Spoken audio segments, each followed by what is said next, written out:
देवताभ्यो नमः।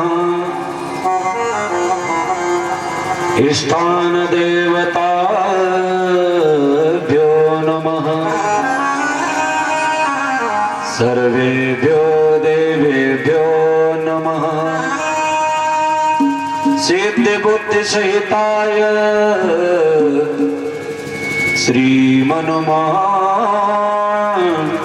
गणाधिपतये नमः।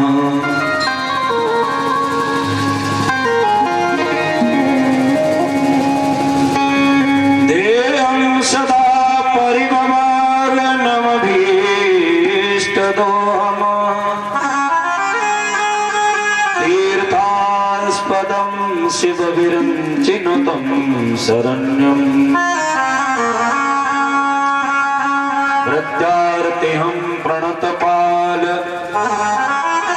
भवाब्धिपोतम् वन्दे महापुरुषते चरणारविन्दम्।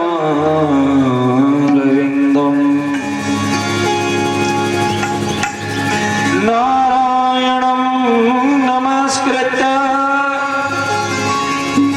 नरं चैव नरोत्तमम्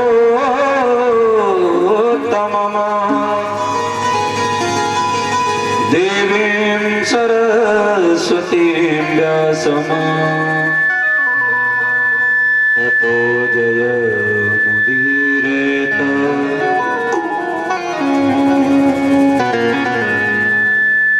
जय जय जय राधारमण जय जय नवल किशोर जय गोपी चित चोर प्रभु जय जय माखन चोर। आइए हनुमंत पधारिए कथा करो मति अनुसार प्रेम सहित गति धरो विराजिए पवन कुमार। प्रणवो पवन कुमार फलवन पावक ज्ञान घन जासु हृदय आगार बसहि राम सर चाप धर। कामी नारि प्यारि जिमिलो भी प्रिय जिमिदाम तिमि रघुनाथ निरंतर प्रिय लागहु मोहि राम। प्रिय लागहु मोहि राम। प्रिय लागहु मोहि राम। बोली राजा रामचंद्र भगवान की श्री वांके बिहारी सरकार की भागवत भगवान की सत्य सनातन धर्म की जय जय श्री राधे।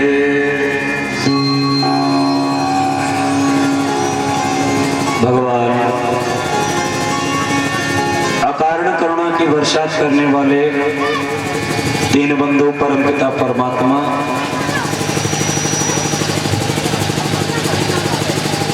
भक्त वांछात कल्पतरु श्रीमद् भागवत महापुराण एवं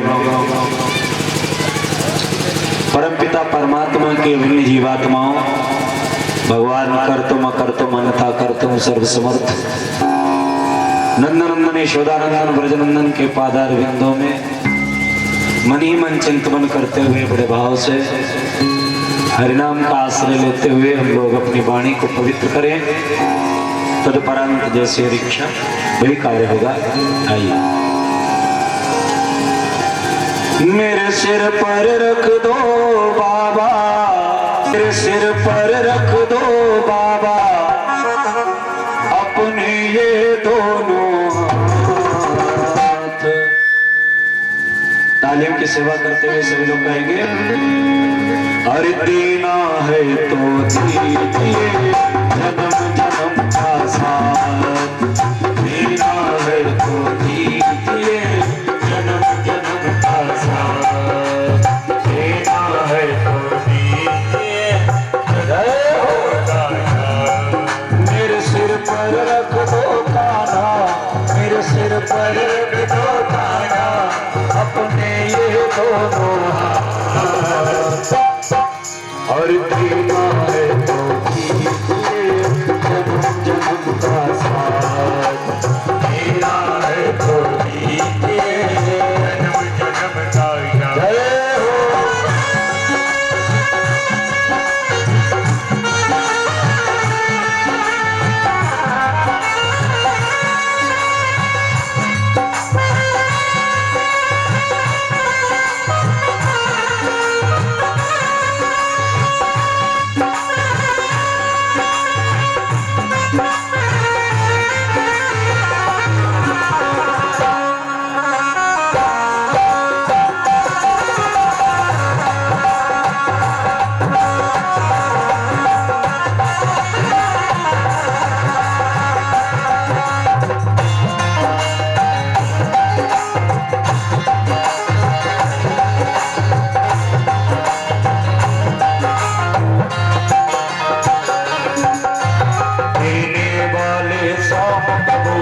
धन और दौलत क्या मांगे, देने वाले श्याम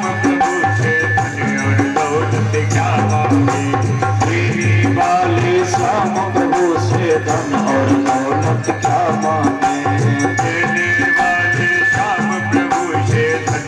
दौलत क्या मांगे, श्याम प्रभु से मांगे तो फिर नाम और इज्जत क्या मांगे, श्याम प्रभु से मांगे तो फिर नाम और इज्जत क्या मांगे। मेरे जीवन में अब कर दे, मेरे जीवन में अब कर दे तो कृपा की बरसात, और देना है तो दीजिए जन्म जन्म का साथ, देना है तो दीजिए जन्म जन्म का साथ, देना है तो दीजिए जन्म जन्म का साथ, देना है तो दीजिए जन्म जन्म का साथ। झुलस रहे हैं गम की धूप में प्यार की छैया कर देना, झुलस रहे हैं गम की धूप में प्यार की छैया कर देना, इन माझी के नाम चले ना अब पतवार पकड़ लेना, इन माझी के नाम चले ना अब पतवार पकड़ लेना। मेरा रास्ता रोशन कर दे, मेरा रास्ता रोशन कर दे, छाई है गम की रात, और देना है तो दीजिए जन्म जन्म का साथ, देना है तो दीजिए जन्म जन्म का साथ। हरे रामा रामा रामा हरे हरे, हरे रामा हरे रामा रामा रामा हरे हरे।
अभी आप लोग बड़ी सुंदर चर्चा श्रवण कर रहे थे हमारे आचार्य विमलेश जी के द्वारा।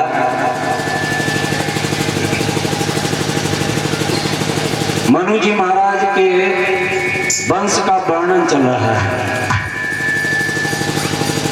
तो मनु जी महाराज के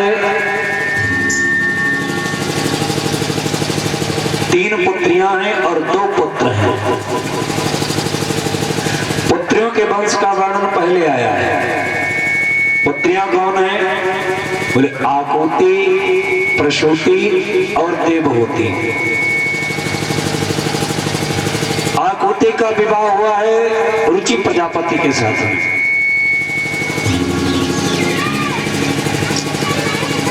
आकुति का विवाह रुचि प्रजापति के साथ में हुआ पुत्रिका धर्म के द्वारा। पुत्रिका धर्म उसे कहते हैं जिसमें लड़की का बाप अपने दामाद से कहता है कि हमारी बिटिया के द्वारा जो पहली संतान होगी वो हमारे वंश को आगे बढ़ाएगी, तुम्हारे वंश को नहीं, हमारे वंश को आगे लेकर के चलेगी संतान। इस पद्धति को कहते हैं पुत्रिका धर्म। इस पुत्रिका धर्म के द्वारा आकुति का विवाह रुचि प्रजापति के साथ में हुआ। आकुति और रुचि प्रजापति के द्वारा 2 संतानें हुई। एक पुत्र हुआ साक्षात यज्ञ पुरुष भगवान। एक कन्या उत्पन्न हुई जिसका नाम है दक्षिणा। उस दक्षिणा नाम की कन्या ने यज्ञ को ही अपना पति स्वीकार किया। मानी यज्ञ की पत्नी का नाम है दक्षिणा। इसीलिए जब तक यज्ञ में दक्षिणा न दी जाए तब तक यज्ञ पूर्ण नहीं माना जाता है, क्योंकि बगैर पत्नी के कोई धर्म का काम नहीं हो सकता है। अगर पत्नी है तो पत्नी को वाम भाग में बिठाना अति आवश्यक है। यदि पत्नी नहीं बैठी तो महाराज धर्म का काम पुरुष अकेले नहीं कर सकता है। राम कथा में सुना होगा आप लोगों ने, विद्वान लोग बताते हैं कि जब सीता का दोबारा वनवास हुआ और राम जी ने अश्वमेध यज्ञ किया तो वशिष्ठ जी ने कहा महाराज आप यज्ञ तो कर रहे हो लेकिन आप अकेले पूजन नहीं कर सकते हो। क्यों महाराज? बोले जब तक आपकी अर्धांगिनी, आपकी गृहिणी, आपकी धर्म पत्नी साथ में नहीं होंगी तब तक आप यज्ञ का काम पूरा नहीं कर सकते हो। हाँ। पत्नी 2 प्रकार की होती है। पत्नी एक होती है पत्नी और एक होती है धर्म पत्नी। एक होती है पत्नी और एक होती है धर्म पत्नी। आप कहेंगे बात तो एक ही है, जिसे हम पत्नी कहते हैं उसी को धर्म पत्नी कहते हैं। अरे नहीं भैया, ऐसा थोड़ी ना। धर्म पत्नी किसे कहते हैं? जो आपको धर्म के रास्ते पर चलने के लिए प्रेरित करे, जबरदस्ती कहे कि घर में पड़े पड़े सोई रहे, जाओ कथा हो रही है सुनियो। अरे महाराज घर में 12 महीने पड़े रहते तो चलो कभी कभी वृंदावन घूम आए, है ना। अरे कभी कभी घर में कथा करवा दो, संत ब्राह्मणों को भोजन करा दो। महाराज नवरात्रि का व्रत आने वाला है, अब की बार तुम भी रखो। जो अपने पति को धर्म की तरफ जोड़े, धर्म की तरफ अग्रसर करे, धर्म की तरफ लेकर के जाए, उसको क्या कहते हैं? जोर से बोलो। धर्म पत्नी, उसको कहते हैं धर्म पत्नी। अब पत्नी किन्हें कहते हैं मालूम? जो अपने पति को मॉल में ले जाए, अपने पति को रोज सुनार के यहाँ ले जाए, ज्वेलर्स के यहाँ ले जाए, रोज बाजारे में ले जाए कपड़ा खरीदवाने के लिए, है रोज शॉपिंग करने ले जाए, बढ़िया चलो आज पिक्चर देखेंगे, बढ़िया होटल में खाना खाएंगे। ऐसी पत्नी को सिर्फ पत्नी कहते हैं, वो धर्म पत्नी नहीं है, क्योंकि धर्म से उसका रिश्ता ही नहीं कोसों तक है। और जब तक धर्म से रिश्ता नहीं बनाओगी तो भैया धर्म पत्नी कैसे बनोगी? अब तुम समझो कि तुम अपने पति की धर्म पत्नी हो कि खाली पत्नी हो। यदि तुम अपने पति को कथा में ले आती हो, यदि तुम अपने पति को वृंदावन मथुरा ले जाती हो, यदि तुम अपने पति के द्वारा व्रत करवाती हो, यदि तुम अपने पति के द्वारा धर्म के काम कराती हो, तो तुम धर्म पत्नी हो, है ना। इसलिए अपने पति को धर्म के लिए अग्रसर जरूर करें। अच्छा, कुछ माताएं कहती हैं कि हमारी भी बनता ही नहीं है? हम तो उनसे कहती हैं पड़े पड़े यहाँ तंबाकू रगड़ रगड़ के खाते हो, गुटखा खाते हो, अरे कथा सुनिए, हमारी मानते ही नहीं। अच्छा, तुम्हारी तब मानते हैं जब उनका फोन चेक करती हो, फोन नहीं करोगे, फोन नहीं छुओगे, घर से जाओगे नहीं कहीं, तब तो तुम्हारी मान जाते हैं। और अब जब कथा सुनने की बात है तो क्यों नहीं मानते हैं? मनवाओ, जैसे माने वैसे मानो, मनवाओ। तो महाराज, जब तक आपकी धर्म पत्नी नहीं साथ में होगी तब तक आप धर्म का कोई काम कर नहीं सकते। तो सीता जी को तो नहीं लाए राम जी, लेकिन सोने की प्रतिमा बना करके, सोने की प्रतिमा बना करके दाहिनी तरफ बिठाया, तब वशिष्ठ जी ने यज्ञ का कार्य संपन्न कराया।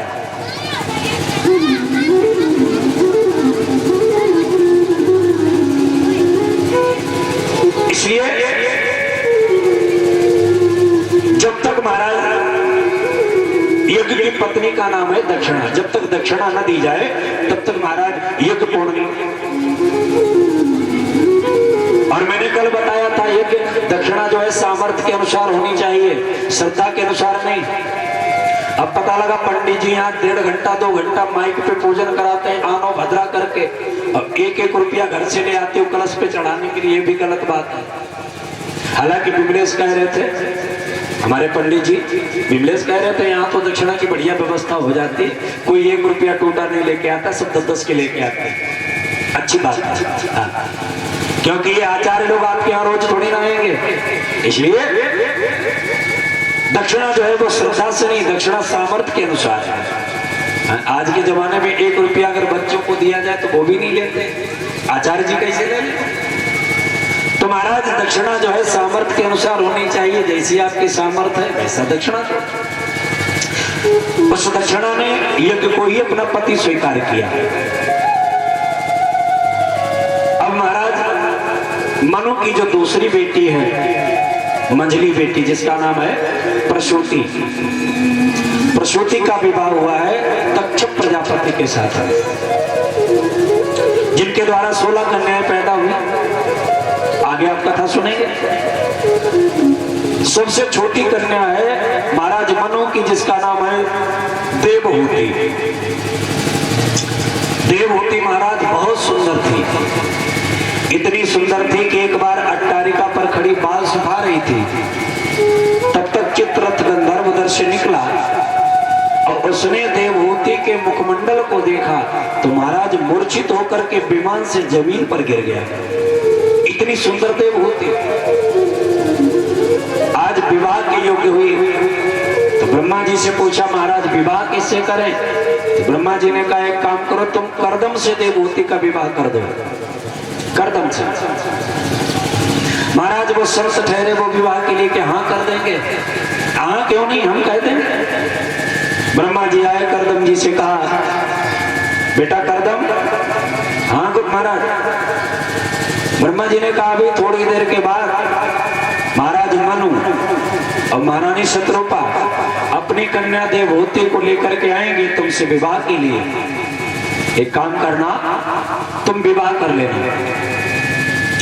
करदम जी ने कहा महाराज हमें काहे को चक्कर में डाल रहे हैं, हम विवाह नहीं करेंगे, क्योंकि विवाह बहुत बुरी बला होती है। विवाह एक ऐसा लड्डू है जो नहीं खाता है वो ललचाता है कि कैसे खाने को मिल जाए, और जो खा लेता है फिर वो बहुत पछताता है। पहले लोग हमसे कहते थे प्रदीप तुम विवाह न करना, तो हम बड़ा गुस्सा होते थे, देखो कैसा बेवकूफ बना है। अरे विवाह में बड़ी आराम होती है, कपड़े धुले धुलाए मिलते हैं, भोजन बना बनाया मिलता है ना, बिस्तर लगा लगाया मिलता है, सारी व्यवस्थाएं होती हैं, लेकिन विवाह के बाद पता लगा भोजन बना बनाया तो मिलता है, लेकिन ये गारंटी नहीं पति को मिलेगा कि पत्नी को मिलेगा। कभी कभी ऐसा भी होता है पत्नी को बना बनाया मिलता है, पति को बनाना पड़ता है ना? बड़ी आफत होती है। लेकिन जीवन निर्वाह के लिए विवाह आवश्यक है। तुम्हारा कर्दम जी ने पहले तो मना कर दिया। ब्रह्मा जी ने कहा बेटा तुझे बड़ा लाभ होगा, विवाह कर ले। महाराज क्या लाभ होगा? बोले लाभ ये होगा जिनका तुम ध्यान करते हो ना, रात दिन जिनका स्मरण करते हो, वो भगवान तेरे घर पुत्र बन करके आएंगे। जिनका ध्यान करते हो वो परमपिता परमात्मा तुम्हारा पुत्र बन करके आएगा। अरे महाराज हम तो बड़े प्रसन्न हो गए। अरे महाराज जल्दी कराओ, कहाँ है बिटिया, पार्टी कहाँ है, बुला के लाओ।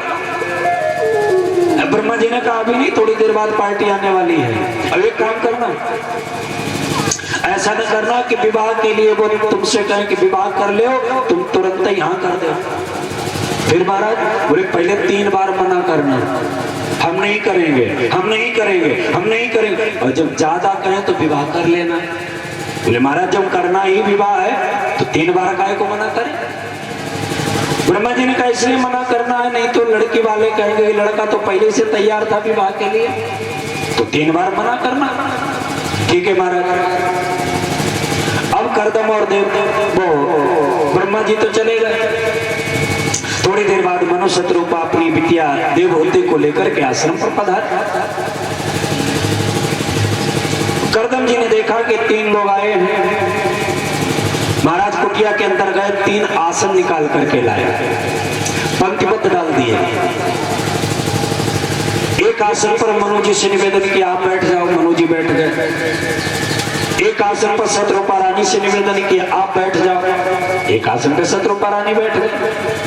अब ध्यान से सुनना, बड़ी कीमती काम की बात बता रहा हूं। शत्रुपा रानी से कर्दम जी ने कहा देवी तुम भी बैठ जाओ आसन पे। कर्दम जी ने परीक्षण किया है बिटिया का। देखें जिससे हमारा विवाह हो रहा है वो हमारे योग्य है कि नहीं है।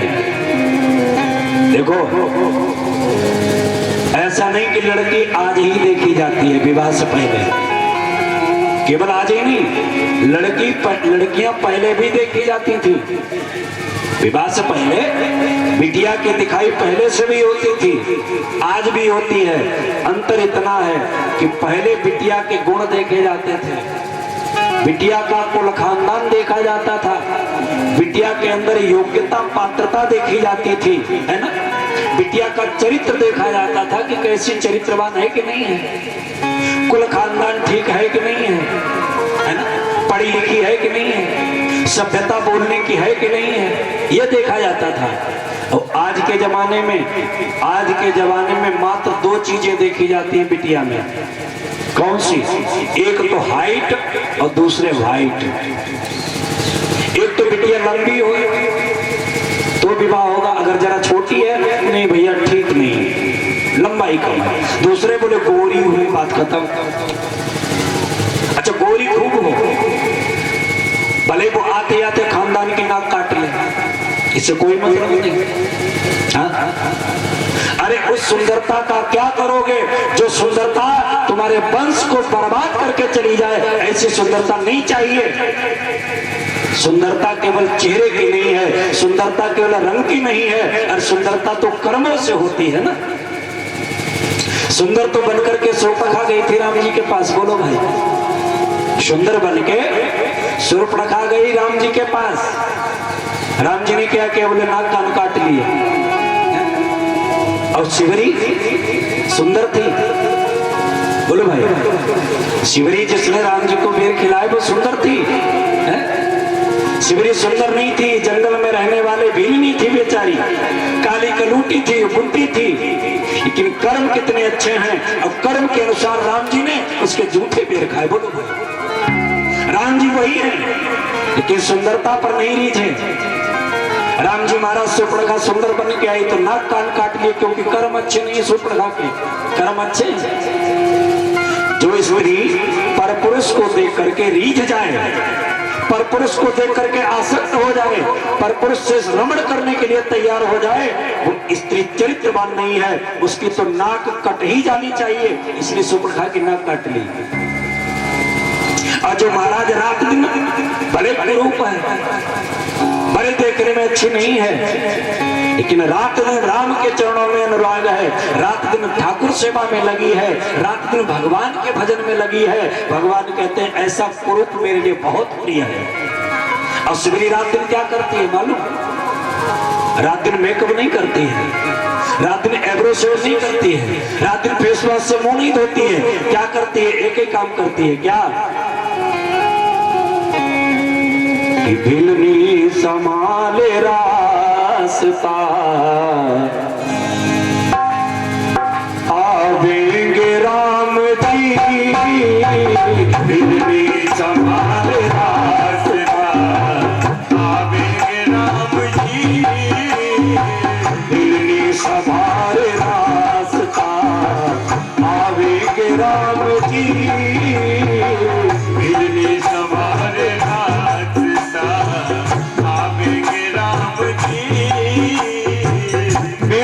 संभाल रास्ता, आवेंगे राम जी, भिलनी संभाल रास्ता, आवेंगे राम जी, भिलनी संभाल रास्ता, आवेंगे राम जी, भिलनी संभाल रास्ता, आवेंगे राम जी। मुझसे पतित को पावन, मुझसे पतित को पावन बनावेंगे राम जी, मुझसे पतित को पावन बनावेंगे राम जी, मुझसे पतित को पावन बनावेंगे राम जी।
भले काले कलोटे थे, भले जंगल में रहने वाली थी, लेकिन उसके कर्म अच्छे थे, उसका आचरण अच्छा था, इसलिए भगवान ने उससे प्रेम किया है, उसको गले से लगा करके और अपना धाम प्रदान किया है, उसके जूठे पैर खाए। तो महाराज सुंदरता वो किसी काम की नहीं, जो सुंदरता, जिस सुंदरता से तुम्हारे पति का कल्याण न हो, तुम्हारे परिवार का कल्याण न हो, तुम धर्म का आचरण न कर पाओ, ऐसी सुंदरता किसी काम की नहीं। यदि देखना है बिटिया के अंदर तो उसके गुण देखो, उसका चरित्र देखो। करदम जी महाराज ने देवहूति का परीक्षण किया है, देखे ये बिटिया हमारे लायक है कि नहीं है। करदम जी ने आसन की तरफ इशारा किया, ऐ देवहूति आप भी आसन ग्रहण करो। क्यों करदम जी विचार करते हैं, अगर देवहूति मेरे लाए हुए आसन पर बैठ गई तो हम इससे विवाह नहीं करेंगे। विचार करना बड़ी विचारणीय बात है। करदम जी सोचते हैं कि अगर ये बिटिया हमारे लाए हुए आसन पर बैठ गई तो हम विवाह नहीं करेंगे, और अगर नहीं बैठी तो भी हम विवाह नहीं करेंगे, क्योंकि अगर मेरे लाए हुए आसन पर बैठी तो इसका मतलब इसे पति का सम्मान नहीं करना आता है।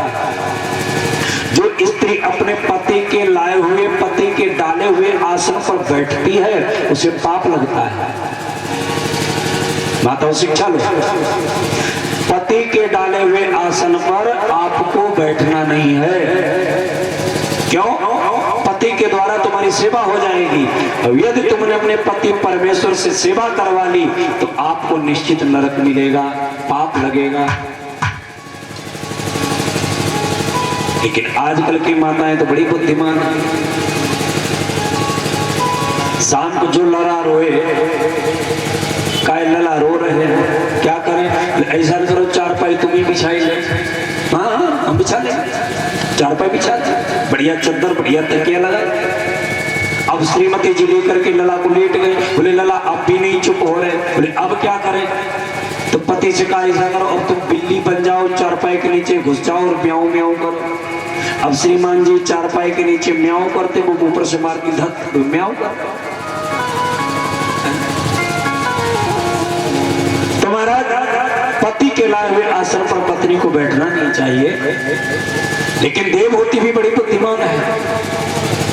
देवहूति ने विचार किया, अगर मैं पति के लाए हुए आसन पर बैठ गई तो अपमान, आसन पति का अपमान होगा, और नहीं बैठी तो पति के आसन का अपमान होगा। तो क्या करें? देवहूति ने क्या किया, अपना दाहिना हाथ लिया और आसन पर रख लिया। अपना दाहिना हाथ आसन पे रखा। ऐ पति के लाए हुए आसन, मैं तुम्हारे ऊपर बैठने की उद्दंडता भी नहीं कर सकती और तुम्हारा त्याग भी नहीं कर सकती हूँ, इसलिए दाहिना हाथ रखा आसन पर और स्वयं जमीन में बैठ गई। आज करदम जी देख करके बड़े प्रसन्न हुए। लड़की वाकई हमारे योग्य है, क्योंकि मेरे लाए हुए आसन पर बैठी भी नहीं और मेरे आसन का त्याग भी नहीं किया, स्पर्श भी कर लिया। करदम जी ने कहा कहिए महाराज कैसे आना हुआ? मनु जी महाराज ने कहा महाराज ये हमारी पुत्री देवहूति है, इसका पिता होने का सौभाग्य मुझे मिल रहा है, माता होने का सौभाग्य रानी शत्रुपा को मिल रहा है, प्रियव्रत और उत्तानपादी की सगी बहन है। महाराज इससे आपका विवाह करना चाहता हूं, आप इसे स्वीकार कर लें। करदम जी ने 3 बार मना किया, नहीं करेंगे नहीं करेंगे नहीं करेंगे, और बाद में कहा कर लेंगे। मनु जी महाराज ने कहा ये कौन सा मंत्र है? करदम जी से कहा ये कौन सा मंत्र है महाराज? नहीं करेंगे नहीं करेंगे नहीं करेंगे कर लेंगे, इसका क्या मतलब है? करदम जी ने कहा महाराज तुम नहीं समझोगे, ये अंदर की बात है। क्या मतलब? अंदर की बात क्या है? बोले महाराज अभी ब्रह्मा जी आए थे और वो हमसे कह करके गए कि 3 बार मना करना, और हमने विचार किया अगर कहीं हमने 1 बार मना किया कि हम नहीं करेंगे और तुम उठ के चल दिए तो फिर क्या हम तुम्हारे पीछे पीछे भागेंगे जब विवाह करते जाओ? सो महाराज तुम उठ करके चलो, इससे पहले हमने 3 बार कह भी दिया और हाँ भी कर दिया कि नहीं करेंगे नहीं करेंगे नहीं करेंगे और कर लेंगे। बड़े प्रसन्न हुए मनु जी महाराज, लेकिन शर्त एक है। करदम जी ने कहा क्या शर्त है? बोले शर्त ये है कि तुम्हारी बिटिया के द्वारा मेरे सहयोग से जब पहली संतान उत्पन्न होगी मैं तुम्हारी बिटिया का त्याग कर दूंगा। कौन बाप होगा तो ऐसे संकट में अपनी बिटिया को डाल करके चला जाएगा? कौन बाप होगा? जिसका दामाद उसकी बिटिया को छोड़ दे, ऐसा बाप स्वीकार नहीं करेगा। लेकिन करदम जी के प्रभाव को मनु जी महाराज समझते थे, इसलिए करदम जी से विवाह देवहूति का कर दिया। आज देवहूति ने करदम जी को प्रणाम किया, मनु शत्रुपा तो चले गए। इधर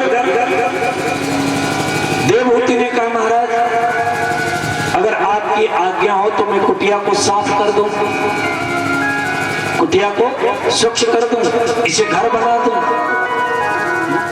इसे घर बनाते हैं। हाँ घर बना स्वच्छ कर। देखो ईंट पत्थर के बने हुए मकान को घर नहीं कहते, ध्यान से सुनना। ईंट पत्थर के बने हुए मकान को हम लोग घर नहीं कहते हैं। घर किसे कहते हैं मालूम? घर कहते हैं गृहिणी को। घर कहते हैं गृहिणी को। जिस घर में रुनक झुनक करके चलने वाली बहू बेटियां न हो, छोटे छोटे बच्चे न हो, वो घर घर नहीं महाराज शमशान लगता है। और न विश्वास हो तो कभी अपनी पत्नी को और अपने बच्चों को पत्नी के मायके भेज देना 8 दिन के लिए, और फिर घर में अकेले बैठ के देखना कितना अच्छा लगता है घर में। बोलो भाई अच्छा लगेगा? नहीं अच्छा लगेगा ना? आप कहोगे आपको कैसे पता? हम भुक्त भोगी हैं इसके। एक बार हमने प्रैक्टिकल किया। हमारी शादी को 13वीं वर्ष है, 13वीं वर्ष चल रही है, 12 वर्ष हो गई शादी के। आज तक कभी ऐसा नहीं हुआ जो हमारी ब्राह्मणी 8 दिन के लिए कभी अपने मायके गई। टाइम ही नहीं मिलता, हम तो बाहर रहते, बच्चों को देखे, घर को देखे, इसलिए हाँ जाती है, शाम को सुबह वापस आती है। ज्यादा हमने रुकने का टाइम ही नहीं मिला। एक बार हमारी लगातार कथाएं लग गई 3-4, तो हमने कहा हम तो कथाओं में रहेंगे। तो बोली ऐसा करो हमें हमारे मायके छोड़ दो। तो हमने कहा चलो छोड़ दे। अब भैया मोटरसाइकिल पे बिठाया, ले गए। इधर से तो बड़ी आराम से चले गए, बच्चे साथ में। छोड़ करके जब उधर से चले तो रास्ते में पीछे मुड़ के मोटरसाइकिल देखी, मोटरसाइकिल खाली खाली। बहुत बुरा लगा। रास्ते में रोना आ रहा कि मन लगे कि बैठ के पहले रोए लेंगे। हमने विचार किया रास्ते में रोएंगे, लोग कहेंगे पंडित जी काहे को रोए। घर में आए, मोटरसाइकिल खड़ी कर दी, आंगन में चारपाई डाली और बैठे खूब रोए पहले। अब जिधर देखे पूरा घर खाली, बड़ा रोना है। और तब तक पंडितानी का फोन आ गया। पहुंच गए। हमने कहा हाँ क्या कर रहे? हमने कहा रो ही रहे। काहे? क्या हो गया? हमने कहा बच्चों की याद आ रही। बोले बच्चों की आ रही याद कि हमारी? हमने कहा नहीं तुम्हारी याद नहीं आ रही, बच्चों की याद आ रही। अच्छा डायरेक्ट थोड़ी कह देते तुम्हारी याद आ रही। तो महाराज जिस घर में छोटे छोटे बच्चे न हो, रुनक झुनक करके चलने वाली बहू बेटियां न हो, महाराज वो घर घर नहीं होता है, वो तो शमशान लगता है। अच्छा नहीं लगता है। देवहूति ने कहा महाराज मैं आपकी कुटिया को घर बना दूं। हाँ बना दो। देवहूति गई, दरवाजा खोला, अंदर देखा तो एक कोने में क्या देखा? तमाम बिल्लियां बैठी। एक कोने में देखा तमाम चूहे बैठे। एक कोने में देखा तमाम सर्प बैठे। ऊपर को नजर उठाई तो तमाम चिड़िया के घोंसले लटक रहे जिनमें चिड़िया बैठी। निकल आई कुटिया से। करदम जी को बुलाया, महाराज एक बात बताओ, इधर आओ, हमारे देवी बताओ। बोले इस कोने में क्या है? बोले बिल्लियां। बिल्लियां क्यों रहती हैं? बोले बिल्लियां अपना घर मांगती है। तो महाराज ये सर्प? बोले सर्पों का यही घर है। तो महाराज ये चूहे? बोले चूहों का भी यही घर है। तो महाराज ये चिड़िया? बोले चिड़ियों का भी यही घर है। अच्छा तुम्हारा चिड़ियों का ये घर, सर्पों का ये घर, बिल्लियों का ये घर, चूहों का ये घर, तुम्हारा घर कहाँ है? तुम कहाँ रहते हो? देव करदम जी ने कहा देवहूति वो चौथे कोने में देखो 1.5 बाई 1.5 फीट का आसन पड़ा हुआ है। बस हमें तो इतना ही चाहिए, क्योंकि एक साधक को साधना करने के लिए साधन की जरूरत है केवल, बाकी कुछ नहीं चाहिए। संत को 3 चीजों से बच करके रहना चाहिए, करदम जी कहते हैं। संत को 3 चीजों से बच करके रहना चाहिए। कौन कौन? नंबर 1 कंचन, नंबर 2 कामिनी, नंबर 3 कीर्ति। कंचन, कामिनी और कीर्ति, ये 3 चीजों से संत को बच करके रहना चाहिए। कंचन माने माया, माया से बहुत दूर रहना चाहिए, धन दौलत से बहुत दूर रहना चाहिए संत को, क्योंकि माया के चक्कर में पड़ करके महाराज कभी कभी संत को प्राण भी देने पड़ते हैं। लेकिन आजकल वो संत किस काम का जिसके पास करोड़ों की संपत्ति न हो। नंबर 2 कामिनी, स्त्री की परछाई भी संत पर नहीं पड़नी चाहिए। लेकिन वो संत आजकल किस काम का जिसके 10-20 चेली न हो, तब तक साधुता पूरी नहीं। नंबर 3 कीर्ति। कीर्ति के भी चक्कर में संत को नहीं पड़ना चाहिए। एक संत कीर्ति के चक्कर में पड़ गया तो उसने क्या किया, भगवान भोलेनाथ से वरदान मांगा, बोले बाबा हम किसी के अगर अपने शरीर का एक बूंद खून लगा दें तो कोई मर्ज हो वो ठीक हो जाए। बोले बाबा ने कहा जाओ ऐसे होगा। अब वरदान दिया तो अब तो किसी को अगर मोहल्ले में खांसी आती है तो दौड़ के आता है, महाराज जी खून लगाते, थोड़ा महाराज जी खून लगा देते, खांसी ठीक हो जाती है। किसी को बुखार आता है तो दौड़ के आता है, महाराज बुखार आ गया थोड़ा खून लगा दो, बुखार ठीक। धीरे धीरे प्रचार पूरे गांव में हो गया। अब तो डॉक्टरों का आना बंद गांव में, अब तो महाराज जी खून लगवाते हैं और ठीक हो जाता है। धीरे धीरे पूरे क्षेत्र में प्रचार हो गया। अब तो क्षेत्र के लोग आने लगे, महाराज जी के आश्रम पर लाइन लगने लगे। अब सुबह से शाम तक महाराज जी खून निकाल निकाल के लोगों को लगा रहे, भोजन करने का टाइम नहीं मिल रहा। अब भोजन करते नहीं, खून धनाधन निकल रहा, सो महाराज जी को पीलिया बन गए। भाई खून निकल रहा है और भोजन कर नहीं पा रहे, खून बनता कम निकलता ज्यादा, तो महाराज जी के बन गई पीलिया। महाराज जी ने विचार किया, लगता है अब मेरे प्राण चले जाएंगे, सो चोरी से आश्रम छोड़ दिया, भाग खड़े हुए। अब महाराज जिस गांव से निकलते हैं लोग पहचान लेते हैं, अरे ये तो वही बाबा जी हैं जिनका खून लगने से मर्ज ठीक हो जाती है। ऐसा करो बाबा जी को जाने दो, उनका खून थोड़ा निकाल लो।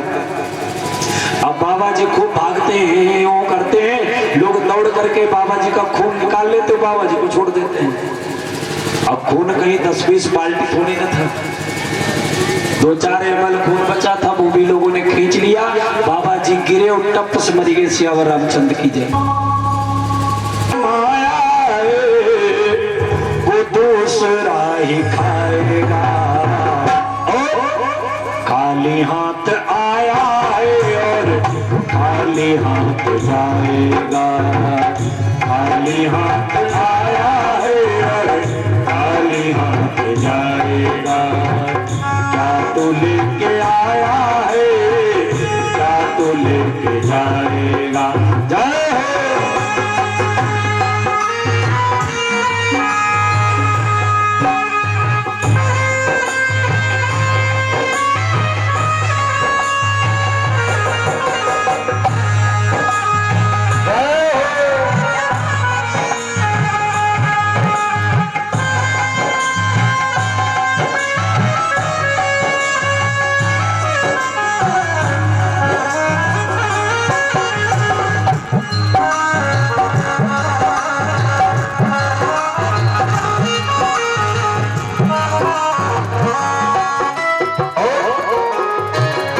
जब तलक ये सांसें हैं, तब तलक ये रिश्ते हैं।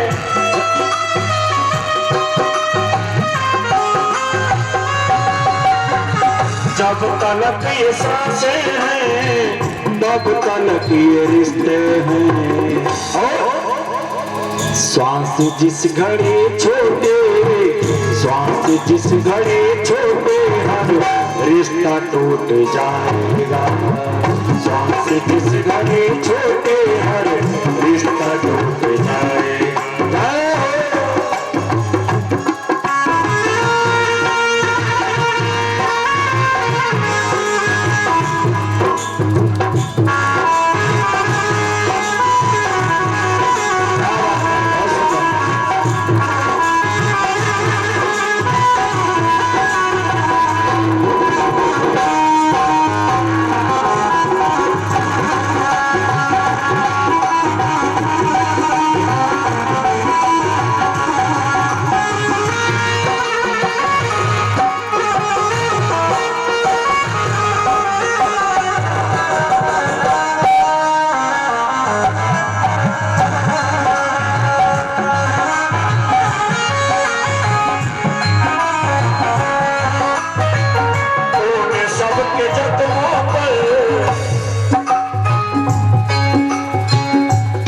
सबके जख्मों पर रखा समय मरहम,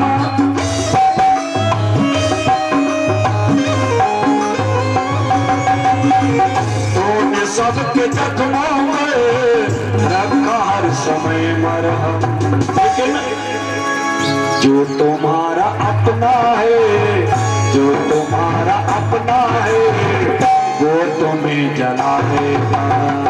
जो तुम्हारा अपना है वो तुम्हें जला देगा। तो लेके आया है तो लेके जाएगा।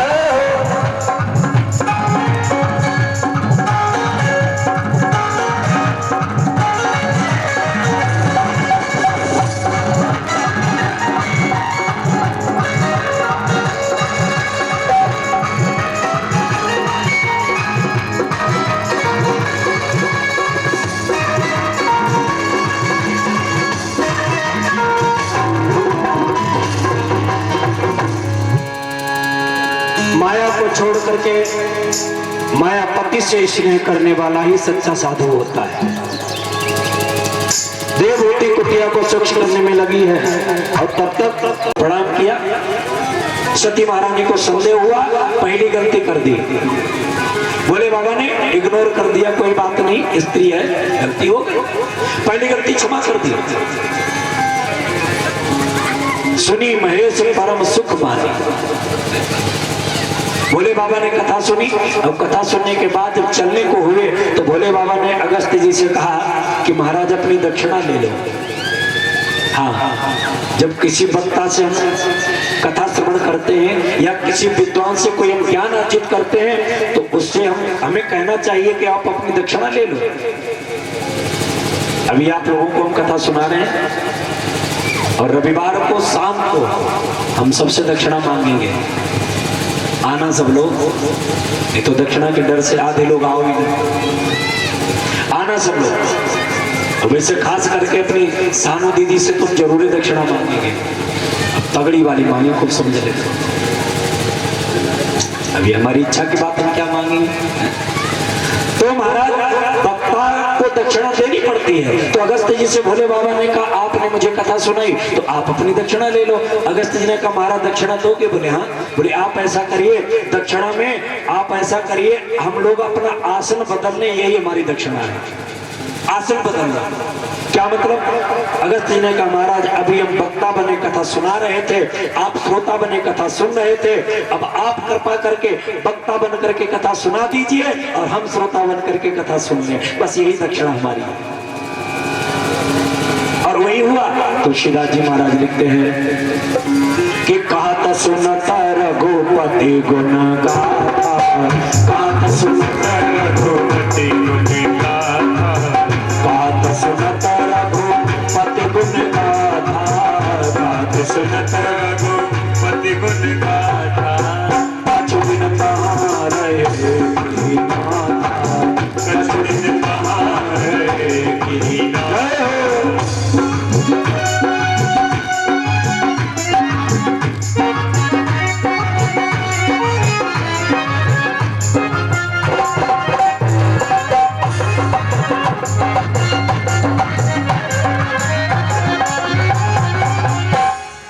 भोले बाबा के लिए केवल सुनत शब्द नहीं लिखा है, कहत और सुनत दोनों काम किए हैं। पहले कथा सुनी और बाद में कथा कही। मुनिसन विदा मांगी त्रिपुरारी और चले भवन संग दक्ष कुमारी। अभी कथा सुनने आई तो सती क्या थी? सती जगत जननी भवानी अम्बा परम्बा। जो कथा सुनने आ रही और कथा के प्रति संदेह किया तो क्या रह गई? दक्ष कुमारी। वो सारे स्टार खत्म। दूसरी बात, जो कथा सुनने आई तब दक्ष का नाम नहीं लिया गया। तब चौपाई में दक्ष का नाम नहीं है, केवल इतना है संग सती जगजननी भवानी। दक्ष का नाम है कहीं? कथा सुनने आई तब दक्ष का नाम नहीं। अब कथा सुन करके कथा के प्रति भ्रम करके गलती करके जब जा रही हैं तब बाप का नाम जोड़ दिया गया। जोड़ा कि नहीं? चली भवन संग दक्ष कुमारी, अब बाप का नाम जोड़ दिया गया। इससे क्या मतलब? इसका मतलब ये है माताएं बहनें कोई अच्छा काम करें तो केवल तुम्हारा नाम रोशन होगा।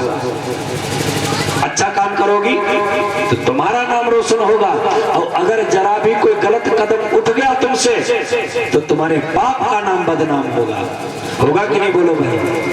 अब केवल बाप का नहीं, हम लोग अगर कोई काम गलत कर जाएं तो एक खानदान की नाक कटेगी, है ना। अगर हम लोग कोई काम गलत करें तो एक खानदान की नाक कटेगी। कठेरियाओं में अगर कोई एक गलती कर दे तो कठेरियाओं की नाक कटेगी। सोलंकियों में कोई गलत काम कर दे तो सोलंकियों की नाक कटेगी। लेकिन कोई स्त्री अगर गलत काम कर जाए तो महाराज बाप के वंश का नाक कटेगी और पति के भी वंश की नाक कटेगी। बोलो भाई, दो खानदानों की नाक कटेगी। इसलिए आपको बड़ा सोच समझ करके कदम उठाना चाहिए, बड़ा सावधानी से रहना चाहिए। सती ने गलती की, दक्ष का नाम बदनाम हुआ, चल दिए। पहली गलती हो गई सती की। चलते चले जा रहे हैं, समय कौन सा है? बोले त्रेता युग का। और त्रेता युग में राम जी का अवतार हो चुका है। और अवतारे नहीं, राम जी का अवतार हो चुका है। अवतार के बाद विवाह हो चुका है, विवाह के बाद वनगमन हो चुका है, वनगमन के बाद महाराज गंगा के पार हो चुके हैं। गंगा के पार होने के बाद इतने काम और हो चुके हैं। कितने काम हो चुके हैं कि गंगा के पार हो चुके थे, श्री दशरथ मरण हो चुका था। गंगा के पार हो चुके थे, श्री दशरथ मरण हो चुका था। गंगा के पार हो चुके थे, श्री दशरथ मरण हो चुका था। सुग्रीव मित्र था, हुई नदी पर सीता हरण हो चुका था। सुग्रीव मित्र था, हुई नदी पर सीता हरण हो चुका था। कितने काम हो चुके हैं? बोले गंगा के पार हो चुके हैं, सीता का हरण हो चुका है, दशरथ का मरण हो चुका है, सुग्रीव से मित्रता नहीं हुई है। अच्छा, सीता हरण के बाद और सुग्रीव की मित्रता से पहले राम जी की स्थिति क्या है? राम जी की स्थिति है कि राम जी महाराज वन वन में भटक रहे, रोते चिल्लाते बिलखते हुए, महाविरही महाकामी पुरुष की तरह।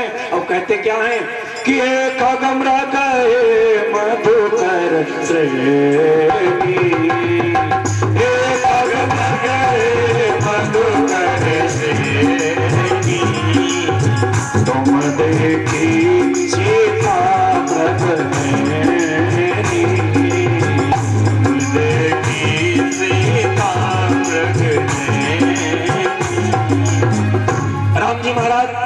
रोते बिलखते घूम रहे हैं। भगवान भोलेनाथ की नजर पड़ गई। भोले बाबा ने विचार किया, राम जी महाराज लताओं से, पत्तों से, वृक्षों से सबसे पूछ रहे हैं कि तुमने मृगनयनी सीता को देखा हो तो बताओ। अच्छा, एक बात बताएं, राम जी महाराज पूछ किसको रहे? जनक की पुत्री सीता को। बोलो भाई, जनक की पुत्री सीता को पूछ रहे हैं? नहीं। लक्ष्मण की भाभी सीता को पूछ रहे? नहीं। अपनी पत्नी सीता को पूछ रहे? नहीं। दशरथ के बहू सीता को पूछ रहे? नहीं। किसे? बोले मृगनयनी सीता को पूछ रहे हैं। हाँ, क्यों? राम जी जानते हैं अगर हमने पूछ दिया जनक की पुत्री सीता को देखा हो तो बताओ, अरे पशु पक्षियों हमारी पत्नी सीता को देखा हो तो बताओ। सारे पशु पक्षी कहेंगे कि महाराज तुमने सीता को आग में बिठाया, निकाल लो, क्योंकि सपने देखते देखते मैंने सीता जी को कहां बिठाया है। बोले तुम बाबा कमा करो निवासा, तुम बाबा कमा करो निवासा, जब लगी करो निशाचर नासा, जब लगी करो निशाचर नासा। सबको अगर पता लग गया तो क्या होगा? लक्ष्मण भी ये बात जान जाएंगे।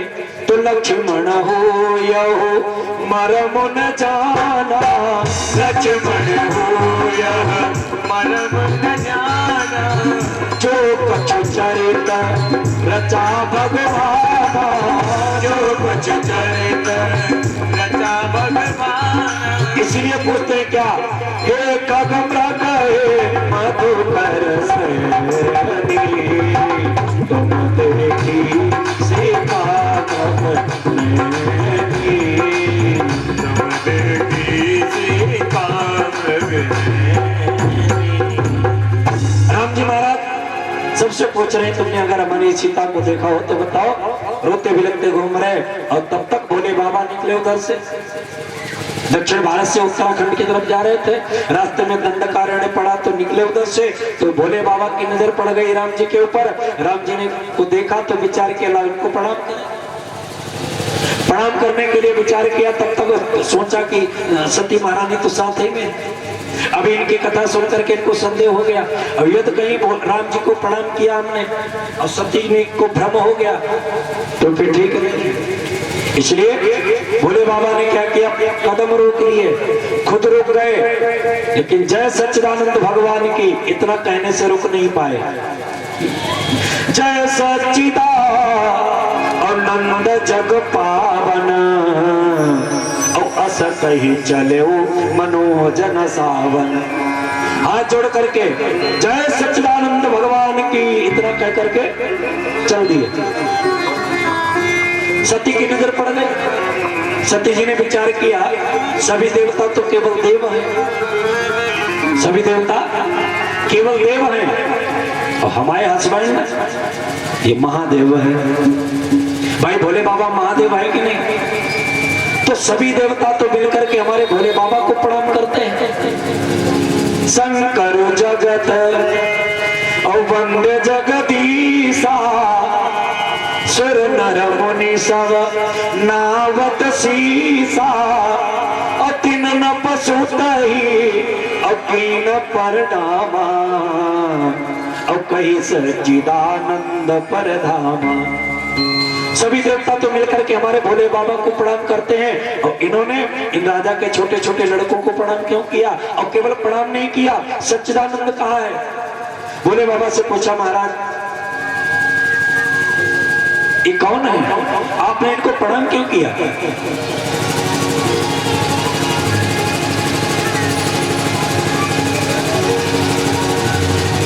और ये भोले भाले जरा भंग का भोग लगा ले,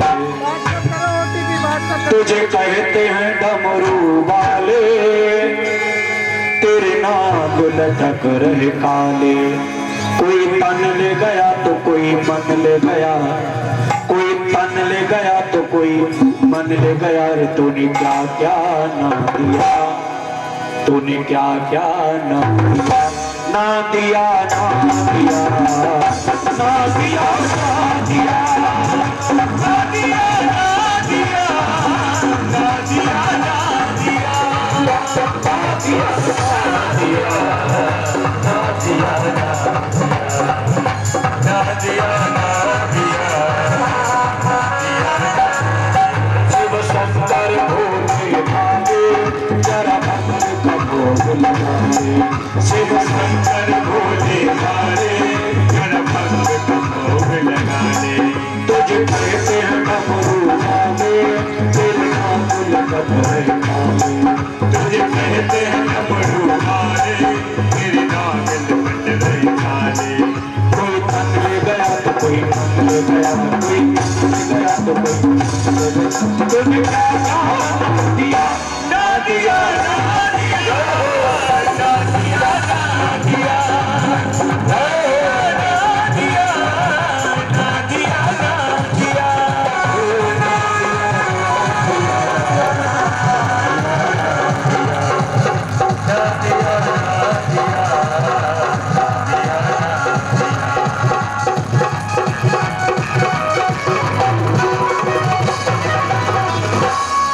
बोले शंकर भगवान के नमः। पार्वती